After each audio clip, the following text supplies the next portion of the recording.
आज के इस वीडियो में चर्चा करने वाले हैं मित्रों एक चरित्र और गुणवान स्त्री के बारे में। एक पतिव्रता नारी और एक चरित्रहीन स्त्री के बारे में। तो दोस्तों व मित्रों, आपको बताएंगे कि माता पार्वती जी शिव जी से 3 प्रश्न पूछ रही हैं। तो वे प्रश्न किस प्रकार हैं दोस्तों, तो आपको बताएंगे कि वह 3 प्रश्न इस प्रकार हैं। माता पार्वती जी शिव जी से प्रश्न पूछ रही हैं कि महाराज मुझे इन 3 प्रश्नों के उत्तर आपसे चाहिए। तो महाराज वह प्रश्न आपको बताएंगे। माता पार्वती जी के 3 प्रश्न हैं। नंबर 1, कौन सी स्त्री समय से पहले विधवा हो जाती है? नंबर 2, कौन सी स्त्री को जीवन में कभी सुख नहीं मिलता है? नंबर 3, कौन सी चीज पत्नी अपने पति को मांगने पर भी नहीं देती है? एक बार भगवान शिव कैलाश पर्वत पर बैठे हुए थे, तो माता पार्वती जी भगवान शिव से मिलने के लिए जाती हैं और कहने लगती हैं, प्रभु जब मैं आपसे मिलने के लिए आ रही थी तो रास्ते में मेरी नजर मृत्यु लोक पर पड़ी। वहां मैंने क्या देखा कि 3 स्त्रियां जो आपस में सहेली थी, उनमें से 2 स्त्रियां विधवा होकर के दुखी जीवन जी रही थीं, जबकि एक स्त्री सुहागिन होकर के अपने पति के साथ सुखी जीवन जी रही थी।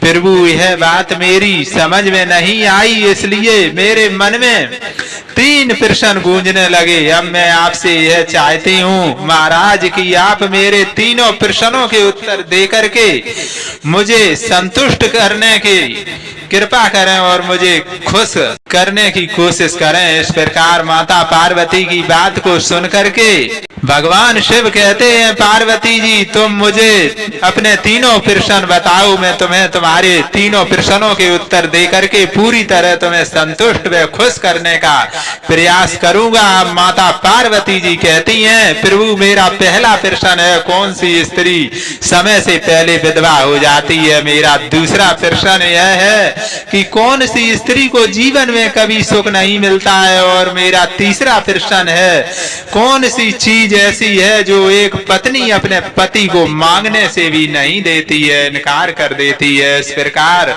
माता पार्वती जी के प्रश्न सुन करके भगवान शिव कहने लगे कि पार्वती जी तुम जिन स्त्रियों की बात कर रही हो, उनमें से 2 स्त्रियां विधवा होकर के अपना दुखी जीवन जी रही हैं, और वहीं एक स्त्री सुहागन होकर के अपने पति के साथ में अपना सुखी जीवन जी रही है। तो पार्वती जी तुम जानना चाहती हो कि आखिरकार ऐसा क्यों है? तो मैं तुम्हें एक छोटी सी कहानी के माध्यम से आपको बताऊंगा, तो वह आप ध्यान पूर्वक सुनाता हूँ। इस कहानी को बहुत ही ध्यान से सुनना पार्वती जी। यदि आपने आदि अधूरी अमर कथा जैसी कहानी सुनी तो आपके पल्ले कुछ नहीं पड़ेगा। तो सुनने वालों को आधा अधूरा ही ज्ञान प्राप्त होता है, जो जीवन में कभी काम नहीं आता है, क्योंकि मैंने तुम्हें अगले जीवन में और भी अमर कथा जैसी कहानी सुनाई थी, आपने वो कहानी पूरी नहीं सुन पाई है। तो पार्वती जी आप यह 3 प्रश्न ध्यान पूर्वक सुने तो मैं आपको बताएंगे, अन्यथा मैं आपको नहीं बताएंगे। जब आपके पास समय हो तब आकर मुझसे इन 3 प्रश्नों के उत्तर पूछना। देवी अभी आप अपना कार्य में लगी हो तो लगी रहो, अन्यथा समय निकाल कर मेरे पास आना, तब मैं आपको 3 प्रश्नों के उत्तर देंगे। तो शिव शंकर ने यह कहकर पार्वती जी को टाल दिया। तो यह सुनकर पार्वती जी कहने लगी, नहीं महाराज ऐसा नहीं होगा, आज मैं इन 3 प्रश्नों के उत्तर अवश्य सुनूंगी। 3 प्रश्नों के उत्तर इस छोटी सी कहानी में समाये हुए हैं। शंकर जी बोले कि इस कहानी को यदि तुमने ध्यान से सुना तो तुम्हारे तीनों प्रश्नों के उत्तर तुम्हें अवश्य मिलेंगे और तुम्हें संतुष्टि प्राप्त होगी और आपको खुशी भी मिलेगी। माता पार्वती जी कहती हैं, प्रभु मैं आपकी बात से सहमत हूँ, पर आप कहानी शुरू करो, मैं कहानी को पूरे मन से सुनूंगी और जब तक आप कहानी बोलेंगे तब तक मेरा मन किसी दूसरे स्थान पर नहीं जाएगा। भगवान शिव कहते हैं, पार्वती सबसे पहले मैं तुम्हें उस स्त्री की कहानी सुनाता हूँ जो सुहागन बन करके सुखी जीवन जी रही है। देखो, जिस सुहागन स्त्री की तुम बात कर रही हो वो सुहागन स्त्री एक राजा के नौकर की पत्नी है और जिस नौकर की वो पत्नी है उस नौकर को अपनी पत्नी पर पूरा विश्वास और भरोसा है कि वो पतिव्रता पत्नी है जिसकी महिमा वो अपने साथियों में बार बार करता है। अब देखो, एक दिन की बात है, उस राजा के नौकर ने अपनी पत्नी की प्रशंसा इतनी की कि बात धीरे धीरे फैलने लगी। जिस किसी पुरुष से वह बैठता है तो अपनी पत्नी के बारे में बात करने लगता है और कहने लगता है कि देखो मित्र, मेरी पत्नी बहुत ही सती सावित्री और पतिव्रता नारी है। मेरी पत्नी के बराबर किसी की पत्नी नहीं हो सकती है। मेरी पत्नी पतिव्रता हैं और मेरे प्रति बहुत अच्छे कर्तव्य करती हैं। तो देखो, एक दिन की बात है, उस बात को राजा के पास पहुंचा दिया गया और राजा के नौकर ने अपनी पत्नी की प्रशंसा इतनी की कि बात धीरे धीरे फैलते हुए राज दरबार तक पहुंच गई। फिर उस राजा ने अपने नौकर को बुलाया और उस नौकर से कहा कि तुम हर किसी से अपनी पत्नी की इतनी बड़ाई, इतनी प्रशंसा क्यों करते रहते हो कि तुम्हारी पत्नी पतिव्रता है? क्या वास्तव में तुम्हारी पत्नी पतिव्रता है? क्या तुम्हें पूर्ण विश्वास है अपनी पत्नी पर?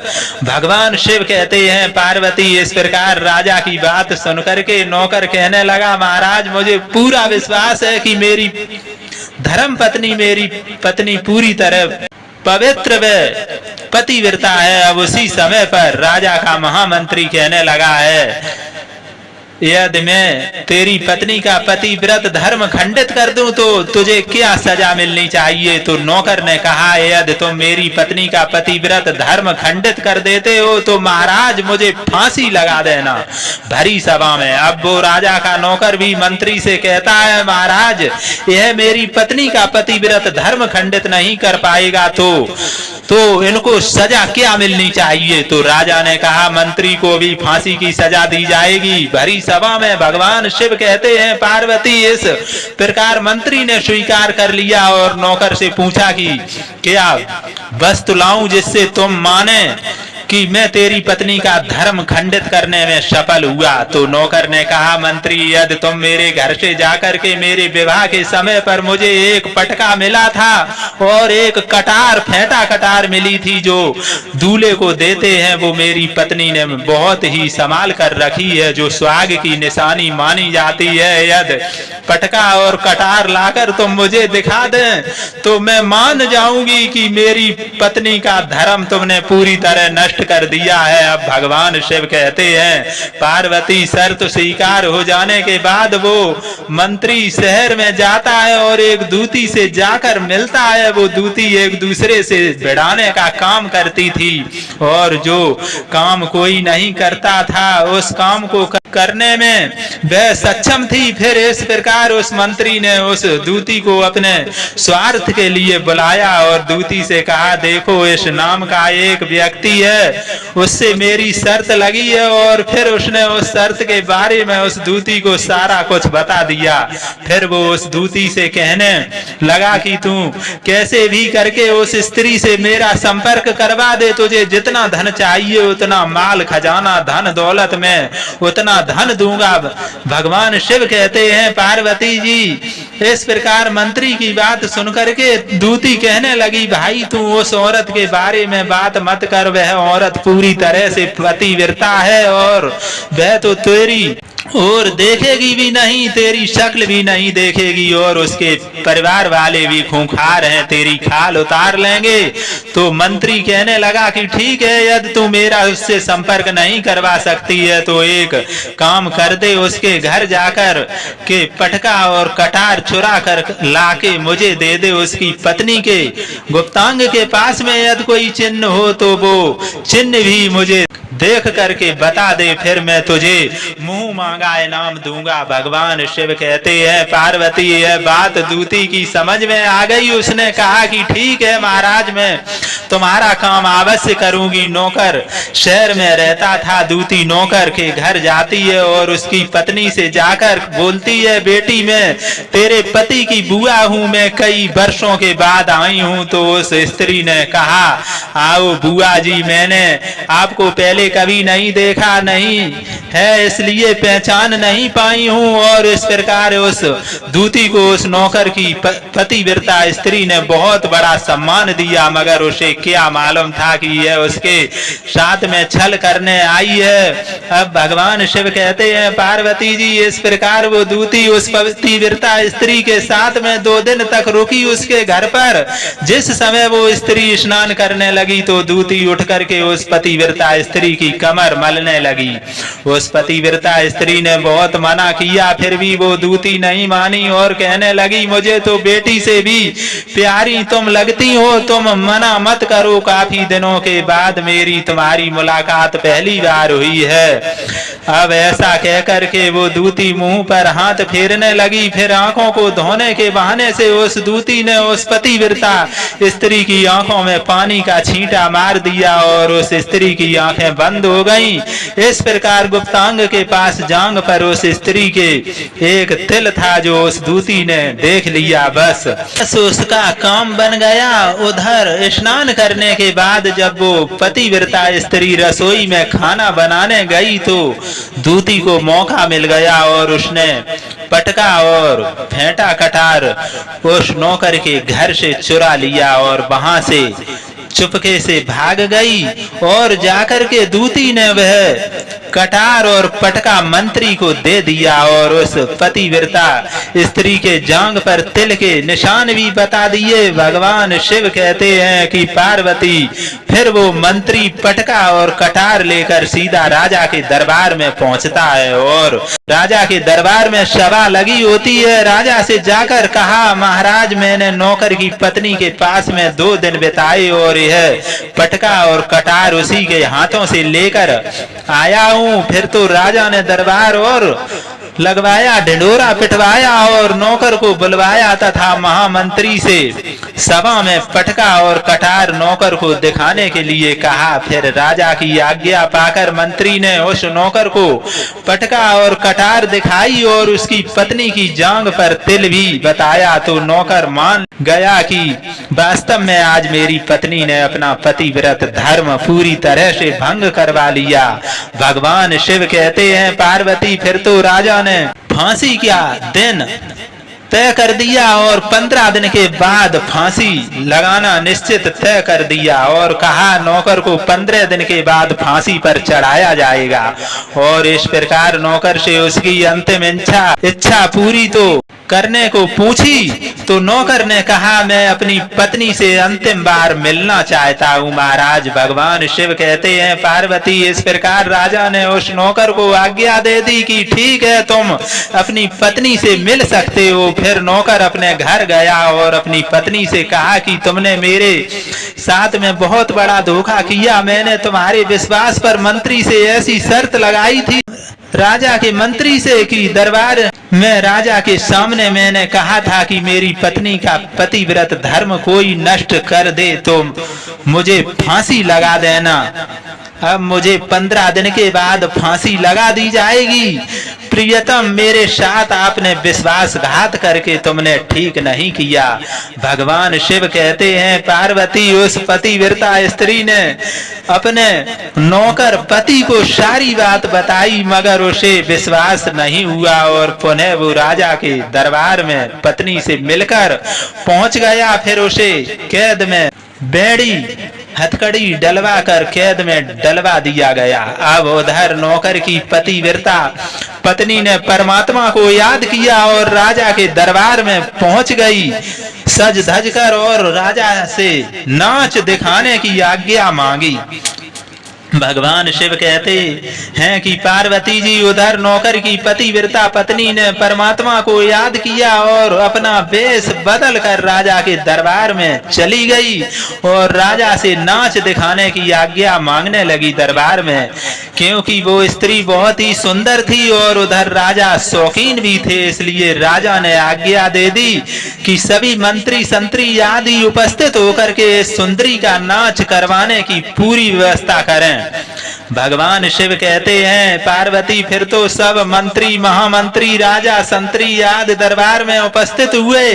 फिर उस नौकर की पत्नी ने जब नाचना शुरू किया तो राजा को उस स्त्री का नाच बहुत ही सुंदर लगा। फिर राजा ने वो कहा तुम मुझसे क्या मांगना चाहती हो सुंदरी, तुम जो भी मांगोगी मैं तुम्हें वही दूंगा। भगवान शिव कहते हैं पार्वती फिर उस नौकर की पतिव्रता स्त्री ने कहा महाराज आपकी सभा में मेरा चोर है जिसने मेरे रुपए लिए थे मगर आज तक वापस नहीं दिए, उसे फांसी की सजा दे दीजिए, बस मैं आपसे इतना ही मांग रही हूँ। अब राजा ने कहा ठीक है बताओ मेरे दरबार में तुम्हारा चोर कौन सा है, उसका नाम क्या है, मैं उसको फांसी की सजा अवश्य दूंगा। भगवान शिव कहते हैं पार्वती जी फिर उस नौकर की पतिव्रता स्त्री ने कहा महाराज आपका मंत्री मेरा चोर है, आप इसको फांसी की सजा अवश्य सुनाएं।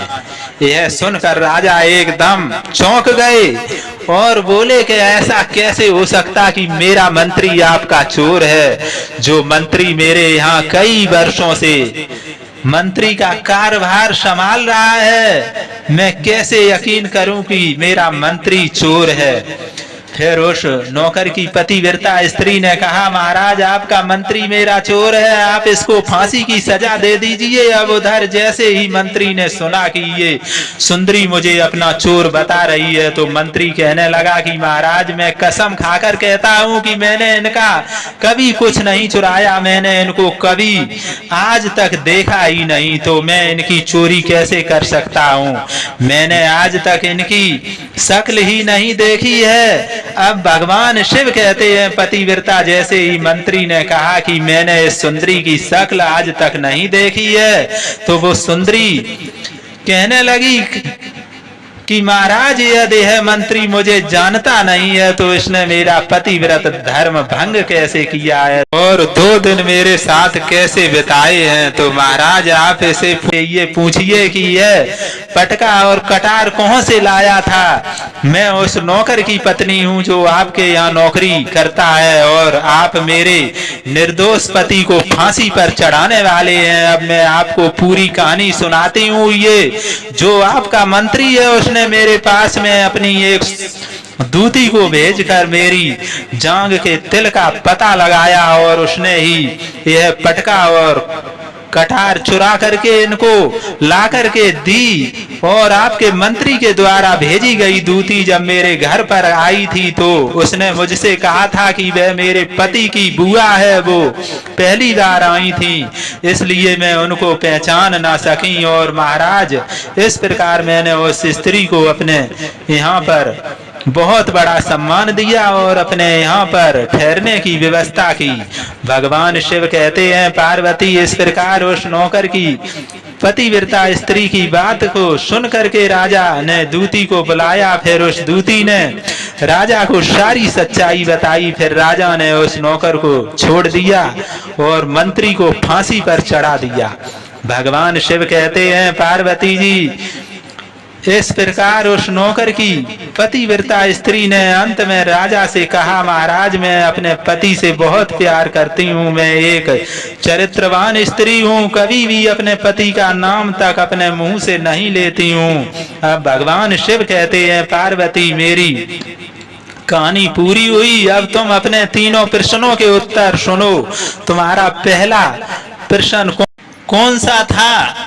कौन सी स्त्री समय से पहले विधवा हो जाती है? तो जो स्त्रियां अपने पति का नाम लेती हैं वो समय से पहले ही विधवा हो जाती हैं, क्योंकि पति का नाम लेने से पति की उम्र कम हो जाती है और समय से पहले ही उनके पति की मृत्यु हो जाती है। ऐसी स्त्रियां जो अपने पति का नाम लेती हैं वह समय से पहले ही विधवा होकर के एक दुखी जीवन जीती हैं। बस यही राज की बात है कि तुम जिन 3 सहेलियों की बातें कर रही थी उनमें से 2 विधवा थी और एक यह नौकर की पत्नी थी जो पतिव्रता स्त्री थी। यह पतिव्रता कभी भी अपने पति का नाम कभी भी अपने मुंह से नहीं लेती थी। उधर वो 2 स्त्रियां जो विधवा होकर जीवन दुखी जी रही हैं वो हमेशा अपने पति का नाम लेकर ही पति को बुलाया करती थी, जिसकी वजह से उनके पति की उम्र कम हुई और फिर वो दोनों स्त्रियां समय से पहले ही विधवा हो गईं और आज वो दुखी जीवन जी रही हैं। इसलिए कभी भी स्त्री को अपने पति का नाम अपने मुंह से नहीं लेना चाहिए। अब तुम्हारा दूसरा प्रश्न था कौन सी स्त्री को जीवन में कभी भी सुख नहीं मिलता है? तो समझ लो, जो स्त्री अपने पति की बिना अनुमति के किसी तीर्थ स्थल या उत्सव पर जाती है उसके जीवन में कभी सुख नहीं आता। ऐसी स्त्रियां जीवन में दुखी रहती हैं और उन्हें पति का कभी प्रेम नहीं मिलता। अब भगवान शिव कहते हैं पार्वती, तुम्हारा तीसरा प्रश्न था कि ऐसी कौन सी चीज है जो एक पत्नी अपने पति को मांगने से भी नहीं देती है? तो समझ लो वो चीज है गाली है। एक चरित्रवान और पतिव्रता स्त्री अपने पति को गाली मांगने से भी नहीं दे सकती है। जो स्त्री गाली देती है अपने पति को बुरा भला कहती है वो स्त्री कभी भी चरित्रवान नहीं होती और ऐसी स्त्री जीवन भर रोती रहती है और उसके जीवन में कभी भी सुख की घड़ी नहीं आती है और समय से पहले ही ऐसी स्त्री विधवा हो जाती हैं। इस प्रकार भगवान शिव के मुंह से यह बात सुनकर माता पार्वती जी तीनों प्रश्नों से संतुष्ट होकर कहती हैं, स्वामी वास्तव में जो स्त्री चरित्रवान होती है वो कभी दुखी जीवन नहीं जीती है, क्योंकि ऐसे घर में लक्ष्मी का वास सदा सदा के लिए होता है और वो घर धन धान्य से भरा रहता है और उस घर को स्वर्ग स्त्री बना देती है। तो प्यारे दोस्तों व मित्रों, अगर आपको हमारा वीडियो पसंद आया हो तो वीडियो को लाइक अवश्य कर लें और अगर आप चैनल पर पहली बार आए हैं तो चैनल को सब्सक्राइब अवश्य कर लें और अपने यार दोस्तों को वीडियो को शेयर जरूर करें। तो प्यारे दोस्तों व मित्रों, हमारा YouTube चैनल राशिफल धाम 151 पर आपको इसी तरह के ज्ञानवर्धक वीडियो सुनने को मिलेंगे। तो प्यारे दोस्तों व मित्रों, चैनल को सब्सक्राइब अवश्य कर लें ताकि आपके मोबाइल की स्क्रीन पर इसी तरह के नए वीडियो का नोटिफिकेशन आपके स्क्रीन पर पहुंच सके। वो चैनल को सब्सक्राइब और वीडियो को लाइक अवश्य करें। तो दोस्तों, इसी तरह का नया वीडियो लेकर आपकी सेवा में हम फिर से उपस्थित होंगे मित्रों। तब तक के लिए जय हिंद, जय भारत। आपका दिन शुभ हो। धन्यवाद दोस्तों व मित्रों, नमस्कार।